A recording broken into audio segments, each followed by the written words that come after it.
मुस्लिम league Congress की प्रमुख गठबंधन पार्टी है। वायनाड में सबसे बड़ा समर्थक दल मुस्लिम लीग है और कांग्रेस इस कदर समझौते पे है कि राहुल गांधी जी के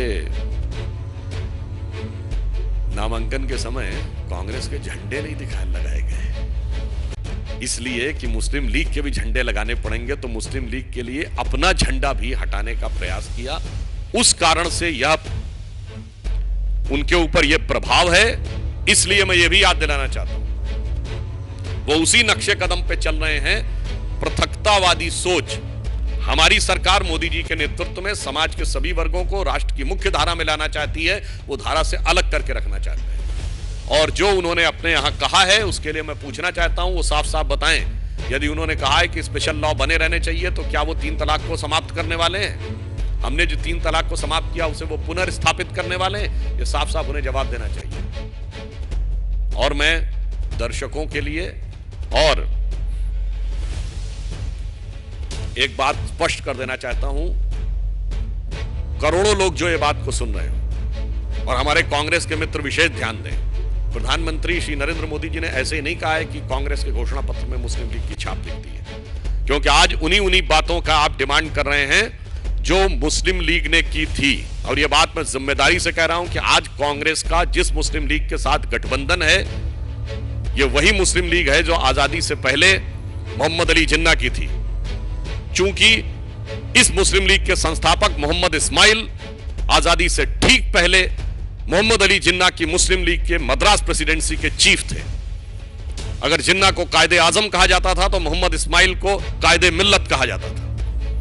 और उन्होंने आजादी के बाद मार्च 1948 में सिर्फ नाम बदला और काम नहीं बदला, यह भी मैं प्रमाण के साथ कहता हूं। यही मोहम्मद इस्माइल और पीजे पोकर साहब बहादुर और मुस्लिम लीग के सदस्य संविधान सभा के सदस्य बने और संविधान सभा में इन्होंने यही मांग की कि अलग मुस्लिमों को स्थान मिलना चाहिए, उनके लिए अलग पहचान होनी चाहिए, उनके लिए अलग नियम होना चाहिए, उनके लिए अलग चुनाव क्षेत्र होने चाहिए।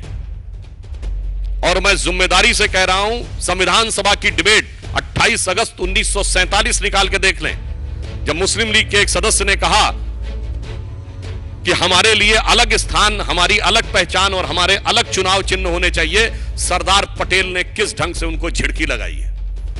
सरदार पटेल का संविधान सभा का यह बयान है जिसमें उन्होंने कहा कि अब जो देश का विभाजन होना था हो गया। यद्यपि जो मद्रास प्रेसिडेंसी थी उसमें 28 की 28 सीटें मुस्लिम लीग जीती थी, जिन्ना की मुस्लिम लीग। उन्होंने कहा ऐसा नहीं, ज्यादातर लोगों ने पाकिस्तान का समर्थन किया था। सरदार पटेल जी का बयान है संविधान सभा में। मगर अब जो होना था हो गया। अब आप बड़े भाई छोटे भाई की बातें मत करिए, अब विश्वास दिलाइए देश को कि आप देश के साथ रहना चाहते हैं। अपनी अलग स्थान, अलग चुनाव क्षेत्र और अलग बातें करना बंद करिए, राष्ट्र की मुख्य धारा में आइए। तो मैं कांग्रेस से पूछना चाहता हूं, सरदार पटेल सही थे या राहुल गांधी सही है? कांग्रेस का घोषणा पत्र सही है या सरदार पटेल सही थे?